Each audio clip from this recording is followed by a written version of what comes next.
was watching a video that Eric July posted entitled "This Is Why They Do It," and if you don't follow his channel, he's on Young Ripper 59. Very, very good channel. A lot of thought-provoking content. So in this video, he talks about how a record number of comics and graphic novels were nominated for GLAAD Media Awards due to their representation of LGBT heroes such as Spider-Man, Superman, Guardians of the Galaxy, and etc. Now, I know a lot of people, especially in the comic book universe, have been asking themselves, why does there seem to be so many LGBTQ characters that have been inserted into their comic books, television shows, movies, all platforms of entertainment, right? And, well, the answer is pretty simple. It's the GLAAD organization. So in order to make sense of this whole thing, I want to back up to an article that I wrote back in 2018 on the Society Review site. And the title is GLAAD Wants More LGBT Representation in WME, which is one of the biggest Hollywood agencies in the world, said that we would like to commit to GLAAD's 20% inclusion rate by 2021. And that was last year. GLAAD President and CEO Sarah Ellis called for the majority of studios to include LGBT characters in 20% of their overall releases by 2021 and 50% of their overall films by 2024. So what that means is that they want a gay, trans, or lesbian character to be represented in at least 50% of all movies that Hollywood major studios produce by 2024. That's 2 years from now. Now, in the survey that they used, they showed that 109 films that were released in theaters by major studios, that only 13% of those films had any gay, lesbian, or transgender representation in those films, which was a drop on their end from the previous year, which was 18.4%. So they saw a drop in representation back in 2017 from 18.4 down to 13%. So what they did is that they lobbied the biggest Hollywood studios such as Disney, Warner Brothers, Paramount, NBC Universal. They all lobby those movie studios to produce more LGBT characters and future content moving forward. Now, this sentence right here is very telling about this story. GLAAD, the organization, claimed that 20% of Americans age 18 to 34 and 12% of those 39 to 51 identified as LGBTQ.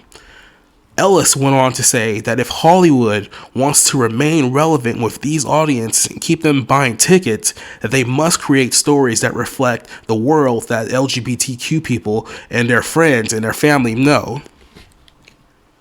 Basically, what she was saying here is that if Hollywood wants to continue to get money from LGBTQ people, they're going to have to continue to produce even more characters that are gay, lesbian, and etc., etc. But let's dig a little deeper into this. Let's jump ahead to 2019, a year later. A record number of LGBT characters in television, GLAAD looks to double that number by 2021. Once again, we're talking about last year. After GLAAD called last year on the television industry to reach 10% LGBTQ representation amongst their broadcast series regular characters on primetime television. Now, what that means is that we're talking about broadcast, you're talking about ABC, NBC, Fox, like the big major networks, the one that get the most money and the most funding out of all of them. They wanted 10% representation in all broadcast television shows by last year. Now, what does that mean? That means that out of 880 regular characters that you saw on network television shows, 10% of them were identified as gay, lesbian, bisexual, transgender, or queer characters.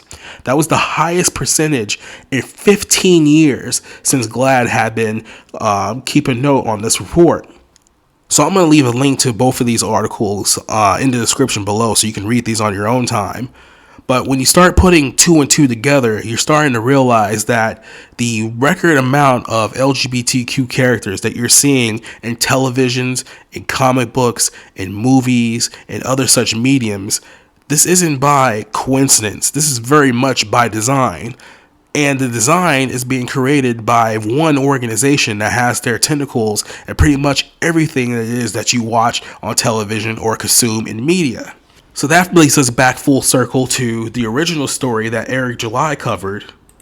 And when he was talking about how a lot of these comic book writers and editors in Marvel and DC are turning all of their characters gay or queer or lesbian or wherever the case may be, some of them even trans as well, because they're being directed by the GLAAD organization, who are in turn rewarding them with media awards for their representation of LGBTQ heroes. So you have this advocacy organization that are going around telling studios, telling content creators that they need to have more characters from this certain group in pretty much everything that you consume, and then rewarding them for. So ask yourself this question. We know the group who's doing this. We know who they're working with. The question of why has basically been answered. So the only question really left to answer is what? What exactly is the end game for having 50% of all characters in television shows, movies, and other platforms to be LGBTQ within the next couple of years? We may not know the answer to that question within the next couple of years, but we know for a fact there's a lot of people out there that are committed to getting us there, whether you want it or not. It's coming.